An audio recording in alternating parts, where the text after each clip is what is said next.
Welcome to Grimora Stories, your home for the darkest and scariest tales from around the world. Tell me, are you watching this video from a forest area right now? If yes, type your place name and the forest name in the comments below. Who knows? Maybe your forest hides some of the same horrors we're about to reveal. Get comfortable, turn off the lights, and let's begin our terrifying countdown of the top 10 forest horror stories. America's national forests cover millions of acres, vast, beautiful, and wild. Families hike their trails, campers spend nights under the stars, and adventurers lose themselves in nature. But behind that beauty lies a mystery that has terrified researchers, law enforcement, and ordinary people for decades. It's known simply as the missing 411 cases. These are not ordinary disappearances. Hundreds of people, men, women, even children, have gone missing inside these forests. No trace of foul play, no animal attacks, and strangest of all, no logical explanation. The pattern is always chilling. A hiker will walk just a few steps ahead of their group and vanish. A child will be seen playing by a riverbank, and in less than a minute, they're gone. Search parties comb the area with dogs, helicopters, and thermal cameras, but the missing are nowhere to be found. And when they are found, the details are even more disturbing. Sometimes their belongings, shoes, backpacks, clothes, are discovered neatly folded, as if someone placed them there with care. Other times, the missing are found miles away from where they vanished, often in areas so rugged and remote that even trained climbers struggle to reach them. How could a child travel uphill through thick brush with no shoes, no food, and no sense of direction, yet end up 10 miles away? Even the dogs trained to track human scent often refuse to continue the search. They'll start sniffing, then suddenly stop, sit down, and whine, as if whatever they're chasing simply disappeared. One infamous case involves a young boy who went missing while berry picking with his family. Search teams scoured the woods for days, only to discover him lifeless, lying face up in a clearing that had already been searched multiple times before. His clothes were strangely intact, but he had no shoes, no clear cause of death, just gone, and then returned. Another story tells of an experienced hunter who stepped off the trail to relieve himself only a few meters from his friends. He never came back. They searched the area within minutes, but he was gone. To this day, not a single trace has been found. What makes the missing 411 cases even stranger is the geography. Many of these vanishings occur near clusters of granite rocks, remote lakes, or deep, swampy areas. It's almost as if the land itself has chosen its victims. Skeptics argue it's all accidents, people getting lost, hypothermia, wild animals, but those explanations don't match the neat belongings, the silent dogs, or the fact that so many experienced outdoorsmen, people who knew the forest better than anyone, simply vanished without a sound. Some believe there's a darker force at play, ancient spirits guarding the land, creatures that lurk in the wilderness, unseen but always watching, or perhaps the forest itself, alive in ways we can't understand, swallowing people whole. Whatever the truth is, one thing is certain. If you ever step into a national forest, remember, not everyone who enters comes back. Deep within the endless forests of Canada, where the trees grow so thick that sunlight barely touches the ground, there exists a legend, a creature older than time itself. Locals whisper its name in fear: the Wendigo. The Wendigo is no ordinary monster. It is said to be a spirit of hunger, born from greed, isolation, and desperation. Some believe it was once human, a hunter, a traveler, a settler who, in the dead of winter, resorted to cannibalism to survive. That act of horror cursed them forever, twisting their body and soul into something inhuman. Those who claim to have seen it describe a creature both human and not: gaunt, skeletal, skin stretched tight over bone. Its eyes glow faintly in the darkness, a sickly yellow or burning red. Its voice is said to be a whisper, not a roar, not a growl, but the faint sound of someone calling your name from deep in the trees. Many hikers who disappear in the forests of Canada are believed by some to be victims of the Wendigo.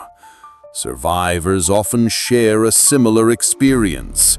First, the overwhelming sense of being watched. The forest grows unnaturally quiet. No birds, no insects, just silence. Then the whispers begin. The voice sounds familiar, maybe a friend, a sibling, a loved one. It calls to them, luring them deeper into the woods, away from safety, away from the trail. One chilling story tells of two hunters in northern Quebec. They set camp after a long day, and as night fell, one of them swore he heard his brother's voice calling his name. But his brother was hundreds of miles away. Against his partner's warnings, the man grabbed his rifle and flashlight, following the voice into the blackness of the trees. He never returned. When a search party arrived days later, all they found was his rifle leaning against a tree and his footprints ending abruptly in the snow, as if he had been lifted into the air. The only sound the rescuers reported that night was faint whistling carried by the wind, echoing through the forest. Others described the Wendigo not just as a creature, but as a force. The longer you stay in the forest, the stronger its presence becomes. It feeds not only on flesh, but on fear, on loneliness, on the creeping paranoia that grows when you realize you are not alone. Legends say the Wendigo can never be satisfied. No matter how much it devours, its body stretching thinner, taller, its bones protruding, its eyes glowing brighter. It is the embodiment of endless starvation, and those it takes are said to join its cursed existence, becoming part of the forest's whispers forever.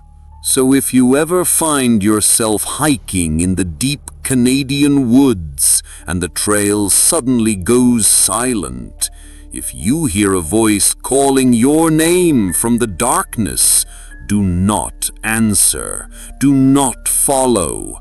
Because once the Wendigo chooses you, There is no escape. India's forests are as mysterious as they are ancient. Some are so vast that even locals avoid going too deep, believing spirits and lost souls still wander among the trees. One such legend has terrified travelers for generations: the story of the ghost fire. It began with a group of backpackers traveling through a remote forest in central India. They had been trekking for hours, tired but determined to reach a small village before nightfall. As dusk settled in, the forest grew darker, the air heavier, and the silence more unnatural. That's when they saw it. Between the trees, a faint orange glow flickered. At first, they thought it was a campfire, perhaps other travelers resting for the night. Relieved, they headed toward it, hoping to find company or at least some warmth. But as they drew closer, their relief turned to confusion. The fire wasn't on the ground. It was floating. A small ball of flame hovered several feet above the forest floor, burning brightly, but with no wood, no smoke, no source at all. It swayed gently, as if aware of their presence, almost beckoning them forward. The backpackers froze. None of them spoke, but each felt the same unexplainable dread rising inside. One of them whispered, "Maybe it's a trick, some kind of gas." Another tried to laugh it off, but his voice cracked. The forest around them remained silent, watching. Then the fire moved. It drifted slowly toward them, as though it had chosen its prey. Panicked, the group stumbled back. When they turned and ran, the fire followed. No matter how fast they moved, the glowing orb glided smoothly behind, weaving effortlessly between trees, always keeping the same distance, close enough to terrify, far enough to keep them running. The chase went on for miles. Their lungs burned, their legs screamed in pain, but the fire never tired. Every time they dared to look back, it was still there, floating, pulsing like a heartbeat in the darkness.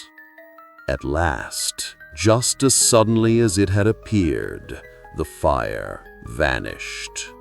One moment it was there, chasing them relentlessly, and the next, nothing. Only the silent forest and their own ragged breathing. The group finally reached the village at dawn, exhausted and shaken. When they told the villagers what they had seen, the elders nodded knowingly. This was not the first time strangers had encountered the ghost fire. Locals believe it is no ordinary flame, but a spirit, a wandering soul trapped between worlds, doomed to haunt the forest. Some say it lures travelers to their deaths, leading them deeper into the wilderness where no one returns. Others claim it is the soul of someone who died with unfinished business, forever burning with restless energy. Whatever the truth may be, one warning remains the same. If you ever see a floating fire in the forest, do not follow it. Do not run toward it, because once the ghost fire chooses you, it will follow until it decides to let you go. Far away in the icy wilderness of Siberia lies a forest that few dare to enter. It looks like any other woodland, tall, skeletal trees stretching into the sky, their bare branches clawing at the wind. But locals whisper a chilling name for it: the forest of screaming trees. According to legend, the forest is cursed. Those who venture too deep often never return, and those who do return with stories that chill the blood. One such story comes from a group of campers who braved the Siberian wilderness one bitter winter. They were experienced travelers, used to the dangers of wild animals and freezing cold. But what they encountered was something no map, no compass, no survival guide could prepare them for. The first day was uneventful. They set up camp, lit a fire, and tried to fight off the creeping cold. But as night fell, the forest grew unnervingly quiet. The wind began to howl through the trees, and then came the sound. At first, it seemed like ordinary wind whistling between the branches, but soon the campers realized it was something else. The sound grew louder, sharper, more human. It wasn't whistling anymore. It was screaming. Dozens of voices rose and fell with the gusts of icy air. Some shrieked in agony, others cried for help, and some moaned with endless sorrow. The trees themselves seemed to wail like tortured souls, bending and twisting as if writhing in pain. The campers sat frozen around their fire, staring into the shadows. One of them whispered, "Do you hear it too?" His voice shook. Another clamped his hands over his ears, but it didn't help. The screaming wasn't just around them, it was inside their heads. Terrified, one camper grabbed a flashlight and ran toward the trees, desperate to find the source. The others begged him to stop, but he disappeared into the black forest. Minutes passed. His voice joined the screams. The rest of the group fled, abandoning their tents and gear, stumbling blindly through the snow until they reached safety at dawn. When they told the villagers what had happened, the elders only nodded grimly. They had heard it before. They explained that the forest held the souls of those who had died there. Lost travelers, hunters, and wanderers swallowed by the endless cold. Their voices had been trapped in the trees themselves, forever echoing in the wind. Some say the screaming is a warning. Others believe it is a lure, calling the living to join the dead. Whatever the truth, the villagers gave one final piece of advice. If you ever find yourself in Siberia and the trees begin to scream, do not listen, do not stop, and above all, do not answer. Because once your voice joins the forest, it never comes back out. Deep in the forests of Japan, where the trees grow so thick that sunlight barely reaches the ground, there are whispers of a place few have seen and fewer believe exists. It is known only as the Lost Village. For centuries, the local people warned travelers never to wander too far into the woods. Legends spoke of an abandoned settlement, hidden from maps and untouched by time. But those who claimed to have found it told stories that chilled even the bravest souls. One such story comes from a group of modern-day explorers. They were hikers and urban adventurers, always searching for forgotten ruins and ghost towns. When they heard rumors of a hidden forest village in rural Japan, they couldn't resist.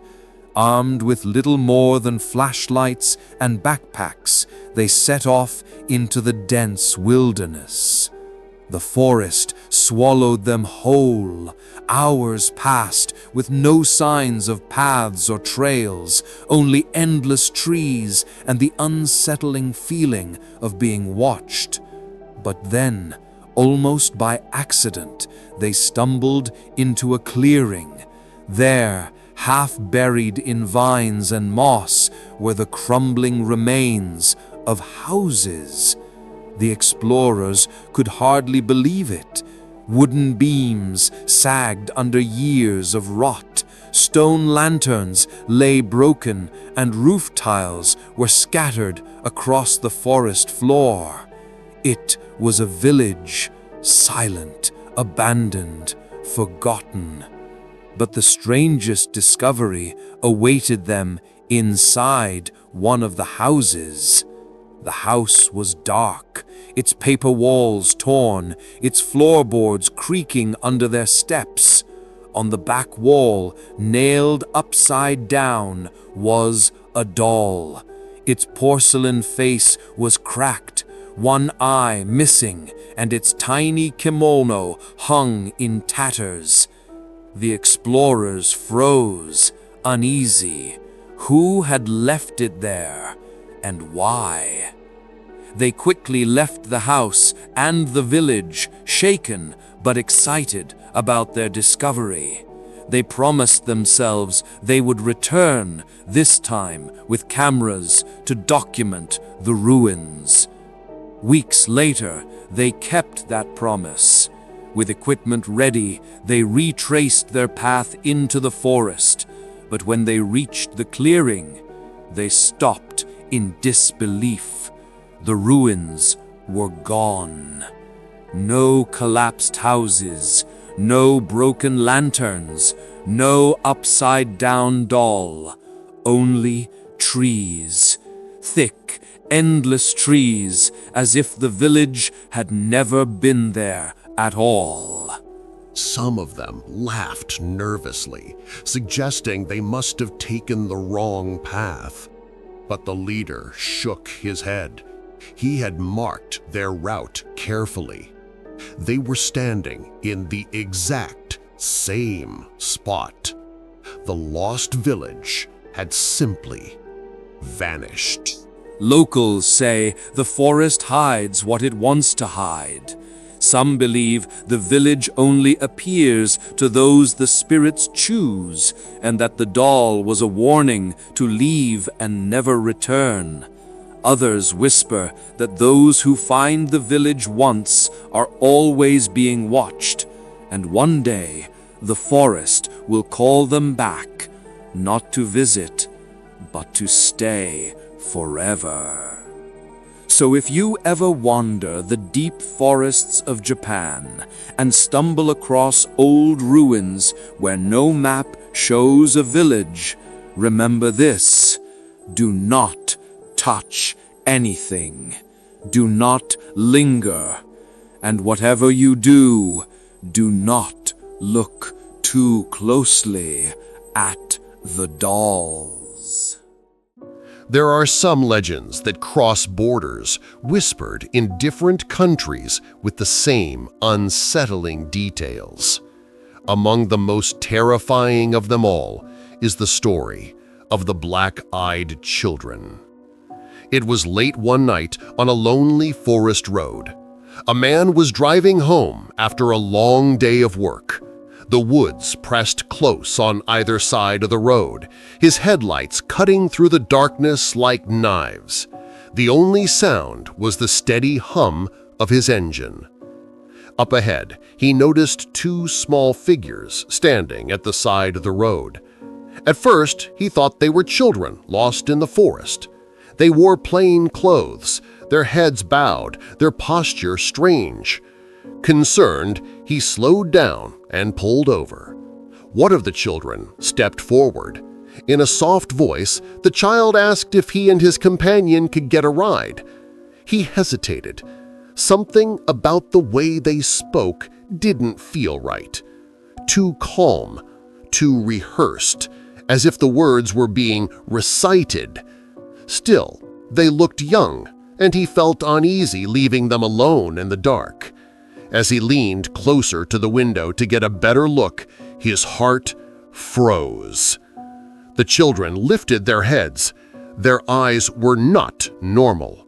They were completely black. No whites, no pupils, just endless empty voids staring back at him. His blood ran cold. He gripped the steering wheel tightly, his instincts screaming at him to leave. The children didn't blink, didn't move, except for the faintest curve of a smile stretching across their pale faces. Then, in unison, they whispered, "Please, let us in." Panic surged through him. Without another word, he slammed his foot on the gas, the car lurching forward down the narrow forest road. His heart pounded as the trees blurred past in the headlights. He didn't dare look back.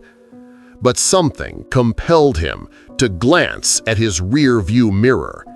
What he saw nearly made him lose control of the car. The two children were still standing exactly where he had left them.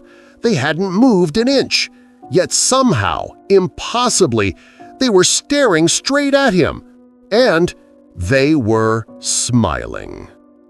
He drove until the forest gave way to the lights of a distant town, his hands trembling on the wheel. He told no one for weeks, too afraid of being mocked. But eventually, the story came out, and to his shock, others claimed to have seen the same children, always at night, always asking for help, always with those lifeless black eyes. Some say they are spirits of children who died tragically, cursed to wander the earth. Others believe they are something far older, inhuman beings that wear the shape of children to trick the unsuspecting. But all the stories end the same way. If you let the black-eyed children into your car, your home, or your life, you will never be seen again.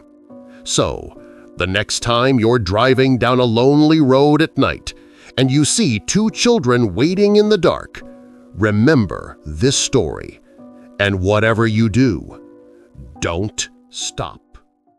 In the vast wilderness of Canada, where endless forests stretch for miles and human footprints vanish quickly into the snow, there are strange stories whispered among hunters and travelers.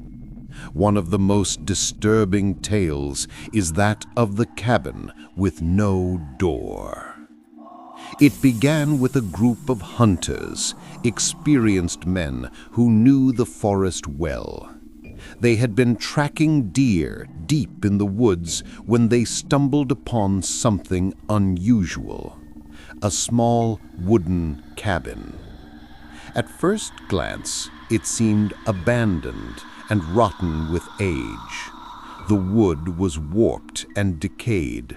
The roof sagged beneath years of harsh winters, and the air around it carried the heavy stillness of something long forgotten. But there was something about the cabin that froze them in place. It had no door. The walls were solid, unbroken wood.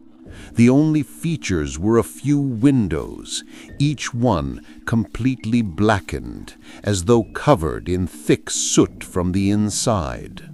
No light passed through, no reflections glimmered, just lifeless, dark panes that seemed to stare back at the hunters like blind eyes. Confused, the men circled the structure, searching for an entrance. There was none. No door, no gap, no sign that anyone had ever stepped inside. The cabin stood there like a sealed tomb in the middle of the wilderness. Uneasy, they decided to leave. But as they walked away, one of them glanced back. He swore he saw something move behind one of the soot-blackened windows. A shadow, a figure, watching. The hunters argued whether to return, but the unease was too strong.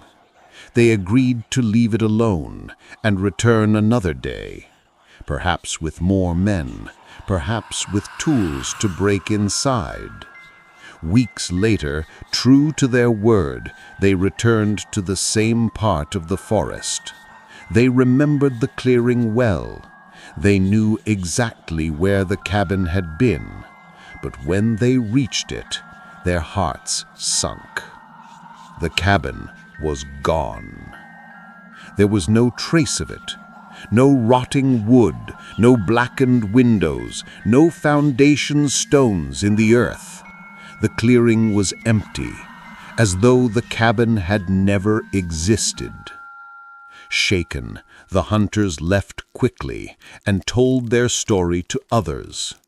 Some laughed, claiming they had mistaken the location or imagined it, but others nodded gravely. They, too, had heard whispers of the doorless cabin that appears and disappears in the Canadian wilderness. Locals say it is not a cabin at all, but a trap. Some believe it belongs to spirits, a place where the lost are lured, sealed away forever behind those blackened windows. Others claim it is a remnant of an older time, a cursed building that drifts between worlds, only revealing itself to those unlucky enough to stumble upon it. Whatever the truth, one warning remains constant.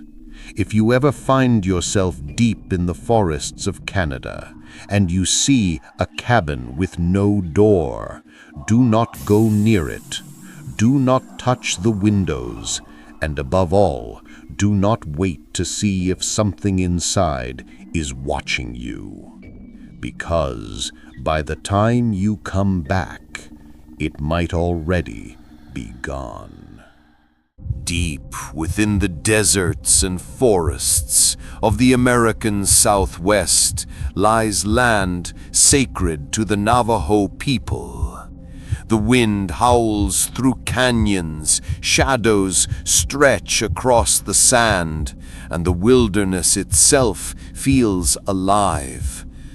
Among the many legends whispered here, none is more feared than that of the Skinwalker. The Navajo speak of them carefully, never saying too much, for even talking about these beings is said to draw their attention. A skinwalker is not an animal, nor fully human. It is a witch who has gained dark power through forbidden rituals, able to take the form of beasts. They mimic voices, walk in twisted shapes, and stalk those who wander too far from safety. One night, a group of campers set up their tents along a lonely trail. The night sky glowed with stars, and the fire crackled as they told stories. But beyond the ring of firelight, the night was silent, too silent. Then, from the darkness, came the sound of something moving. At first, it was just the crunch of footsteps over dry earth. The campers grabbed their flashlights and scanned the tree line. Two glowing eyes reflected back at them. A deer stood there, just beyond the shadows. But something was wrong. The deer stepped closer, and the campers saw its legs bend in strange, unnatural ways. Then, slowly, it rose up, standing on two legs, its head tilted at an impossible angle, and from its mouth came not the call of an animal, but the piercing scream of a human voice. The campers froze in horror. One of them whispered, "It's not real. It can't be real." But deep down, they knew. They were seeing the thing the Navajo people had warned about, a skinwalker. The creature's movements were jerky, its limbs too long, its eyes too intelligent.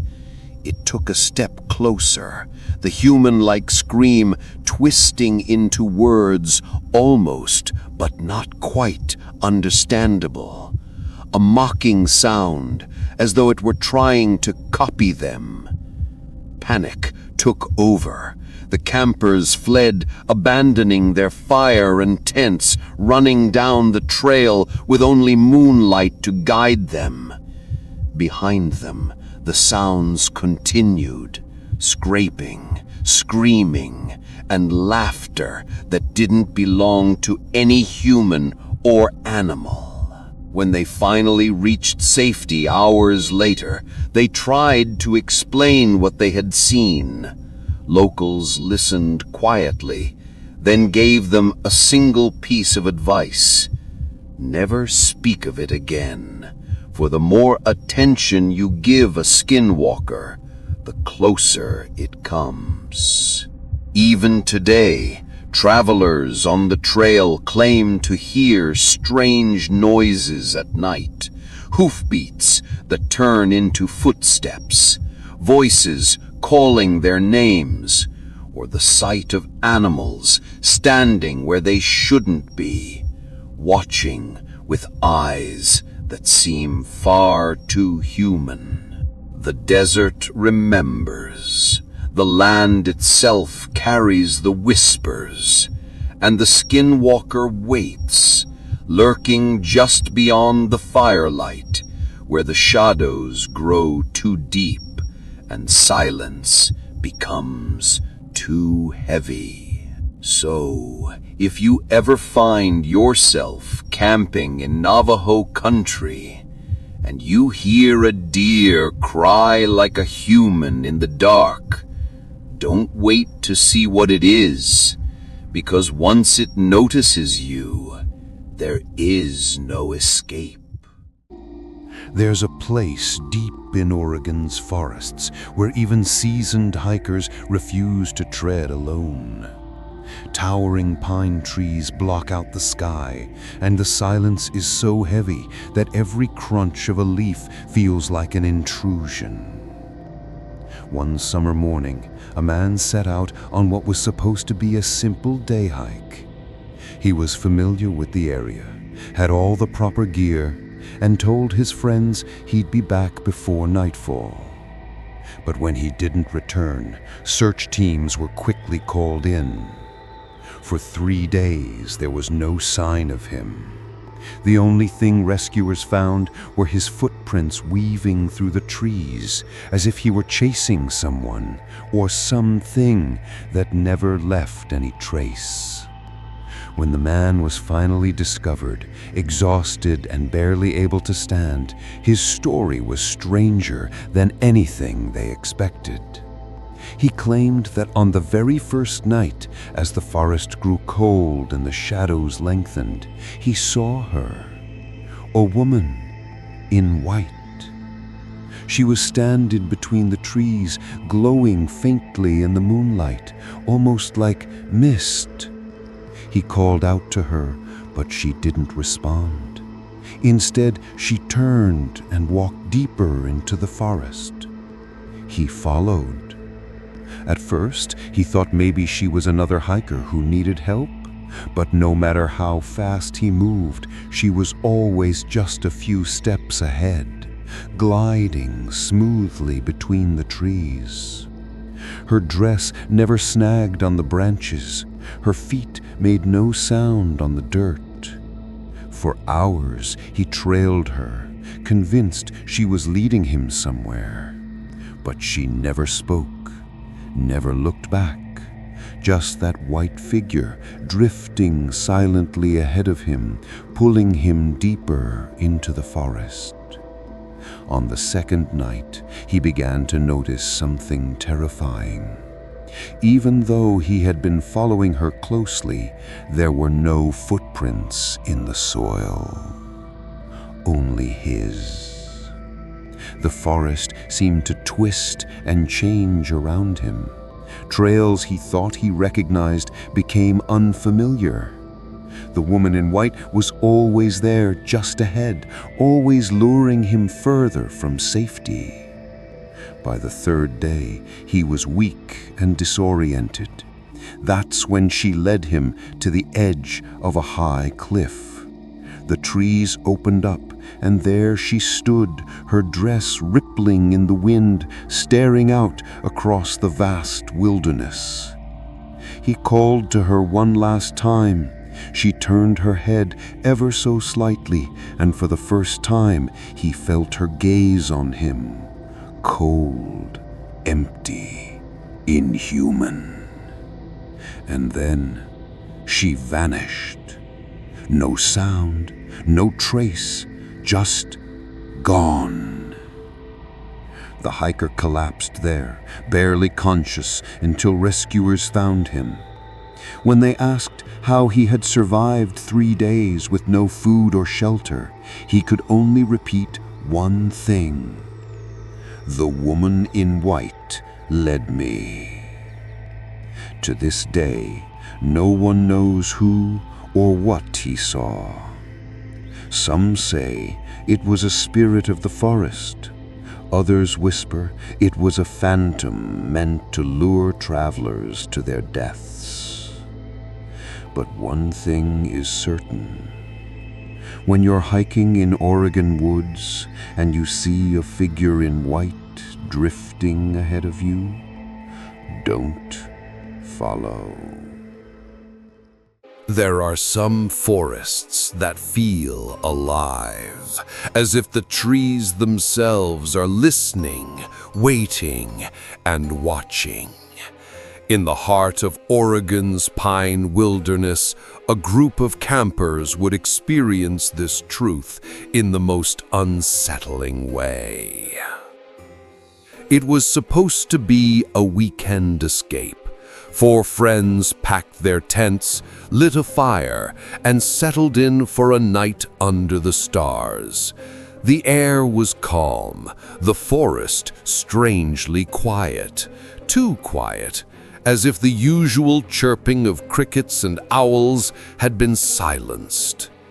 As the night deepened, an eerie sound began to drift through the trees. A whistle. Soft, gentle, almost playful. At first, the campers thought it was one of them, trying to spook the others. They laughed nervously, brushed it off, and returned to their stories around the fire. But the whistling didn't stop. It circled the campsite, weaving from one side to another, as though someone unseen was slowly walking around them in the dark. The sound grew sharper at times, then faded, almost like it was testing them, watching how they would react. One of the campers, trying to be brave, shined a flashlight into the trees, but nothing was there. Just endless rows of tall black pines swaying gently in the night air. The whistling continued, always staying just out of reach. When they zipped themselves inside their tents, hoping sleep would block it out, the sound returned. This time, it was closer, right outside the thin fabric walls. The tune never faltered, soft and haunting, rising and falling with an almost human breath. Some swore they heard it coming from just above their tents, as if the trees themselves were whistling down at them. None of them dared to step outside. By morning, the forest was silent again. Birds chirped. The sun cut through the mist. Everything seemed normal, almost as if nothing had happened. But when the campers finally left their tents, they froze. Surrounding the campsite were footprints, human, bare. They were pressed deep into the soil, circling the tents over and over, weaving between the trees. The friends followed the tracks, hoping to find whoever or whatever was responsible. The prince went deeper into the forest, the path narrowing, the pines crowding closer together. And then the footprints stopped, not faded, not scattered, just stopped in the middle of the trail, as if the person had simply vanished into thin air.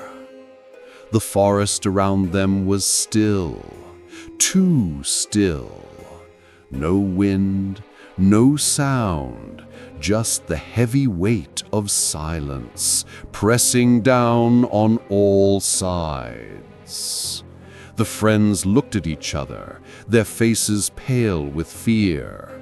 None of them spoke, but all of them knew the truth.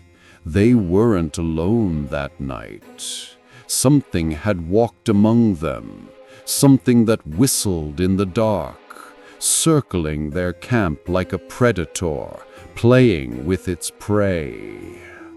They packed up quickly, leaving the forest behind. And though they never spoke of it again, one question haunted them all. What would have happened if one of them had whistled back? So next time you wander into the woods, remember, you're never truly alone. Which of these stories sent the biggest chill down your spine? Tell me in the comments below. And if you enjoyed tonight's journey into the darkness, make sure to like this video, share it with your bravest friends, and subscribe to Grimora for more terrifying tales every day. Until next time, keep your lanterns lit, because the florist is always watching.